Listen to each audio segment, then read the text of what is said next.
Good morning, loves, beautiful friends. Welcome to Coffee with Lilli, where we get down on some healing. I guess that's my new tagline. Hope you all had a beautiful weekend. This is a question that comes up pretty often. And I'm going to explore a little bit about that today. And I'm going to give you what I found to be a healing recipe. If you feel like you have some emotional things that you need to heal. So if you've seen my face before, if you've watched my videos, or if you haven't, it's all cataloged in Instagram on IGTV. There's quite a few of them there about healing and about relationships and emotional trauma and emotional wounding. But if you've come to the point where you're realizing, and if you're not there, that's okay too. But if you have come to the point where you're realizing that the patterns that you're noticing, the relationships that you are bringing into your life are not fulfilling to you, and it's something that you're realizing that you need to change. First of all, that's an amazing step, like for real. In this work, I do meet a lot of people who, for lack of a better term, are in a little bit of a victim archetype, meaning that what the things that happen to them become them, become their identity, becomes their, and although, like I said, it may seem a little bit harsh, but that victim mindset actually is a very good protector. It's a very good way of protecting our emotions. So if that's you, I'm not calling you out of spite or hate or to make you feel bad. It's actually a pretty dope way of protecting ourselves. But what I do know, because I've been there, is that our victim archetype does not help us move forward. It helps us be defensive, and it helps us defend against some potentially threatening things to us or people. But in reality, it really doesn't. And it's not our kind of like our inner state of peace and our inner state of being. And much love wherever you are on your journey.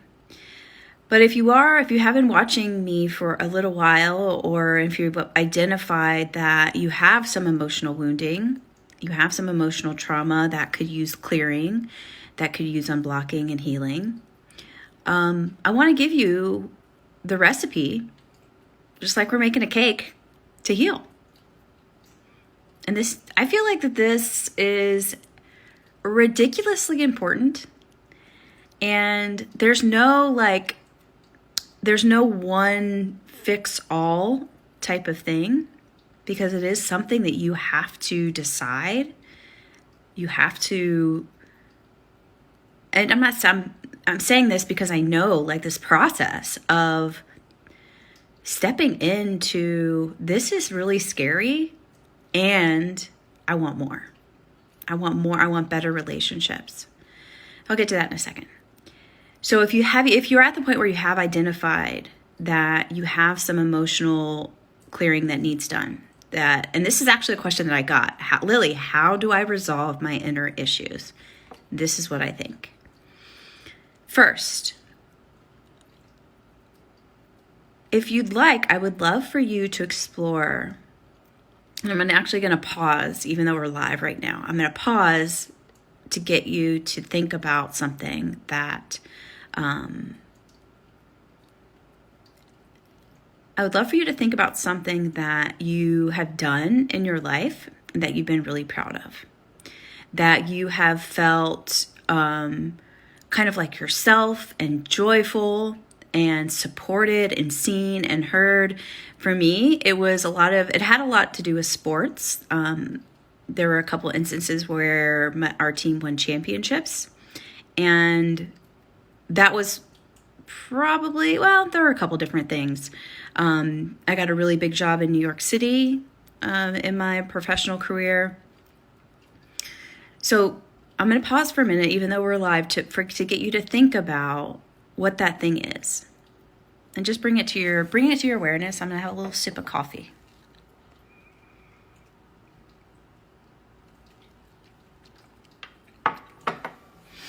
Okay, so hopefully you're there.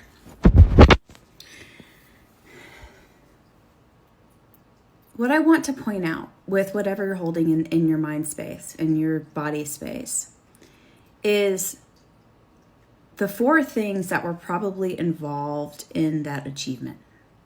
So if you want to resolve your inner issues, if you want to clear your emotional trauma, if you want to heal your emotional wounds so that you can have the dopest life, the best people, if you want to feel love, if you want to just feel so accepted and grounded and cherished in your life with other people, this is what I would recommend. And if you go back to this mind, this place that you're in your mind with that thing that you've achieved, likely I'm guessing it has all 4 of these elements. The first one is repetition.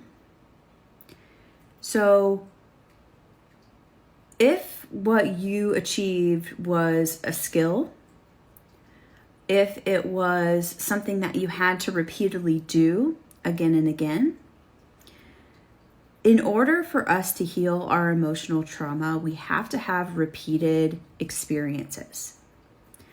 We have to have repeated action.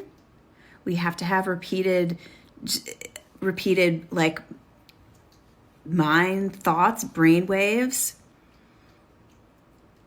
Because if we are in a state where our emotional trauma is leading our life and not our true self, then the pathways, like neuroscience and neurobiology, the pathways that we want to have these healthy relationships are not activating. The sheath around those firing receptors are thin. And the way that we start to learn how to feel loved and love is repeated actions of some sort. What those are, it's in coaching, it's in therapy. And this will come to the last point as well. But repeated actions of coming back to self. For me, it was learning how to have emotions. So think about that instance that you were referring to in your brain, repeated action. That was probably involved. The similar aspect of that is the second tier, which is consistency. Especially when it comes to our emotional wounding and our inner issues, as we're framing it with relationships, is that, I'm just going to guess here, but more than likely, there hasn't been a consistent force of someone that can hold space with you, of someone, a consistent person in your life that can love you just as you are and not try to fix you. A consistent person that is showing up and not asking for anything in return other than just being you.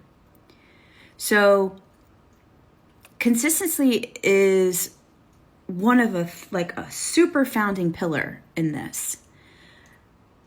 Because if we're struggling with relationships, we're also struggling with consistency. Consistency with ourselves, for sure. Consistency with others, definitely. The third tier in this is courage. We are wired to not feel pain. So biologically, the fear that you will have about resolving your inner issues or your emotional trauma is completely normal. Completely normal. Completely normal. I remember the first time that I went to therapy, the first time that I paid thousands of dollars for a coach. My body hated me. But I knew it was something that I wanted and that I needed. So courage is sometimes, I like to say it's the elixir of healing. And courage, like that thing that you achieved. Didn't you have butterflies in your stomach? Weren't you nervous? Weren't you excited? The thing about healing emotional trauma and emotional wounding is not that we have to revisit the past. 100%. That would be re-traumatizing. That wouldn't make any sense. But what the process is reorienting yourself back into the present. And you can't do that, like, again, this all kind of comes together in this beautiful mix, repetition, consistency, and a little bit of courage to do that one thing right then. And the last bit is support. When you throw in support to this mix, whether that be therapy, whether that be a coach, whether that be me, whether that be someone like me, what happens is that you begin to have what's called disconfirming experiences with relationship. And again, mixed with all that stuff in there, repetition, consistency, and courage, your whole, literally your brain and your body and your nervous system start to rewire itself, and it takes time.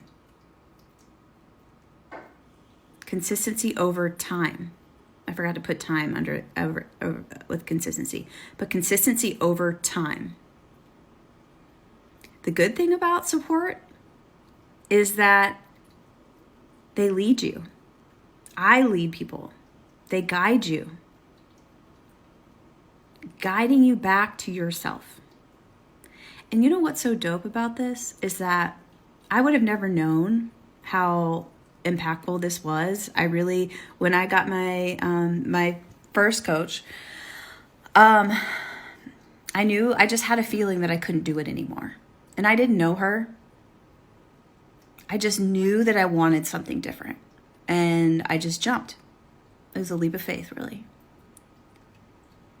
But on the other side of that, it is a ridiculously calm and centered life. It's an undeniable feeling of self-love. And by that, it's deeper relationships. It's relationships where I can say what I want and be okay either way.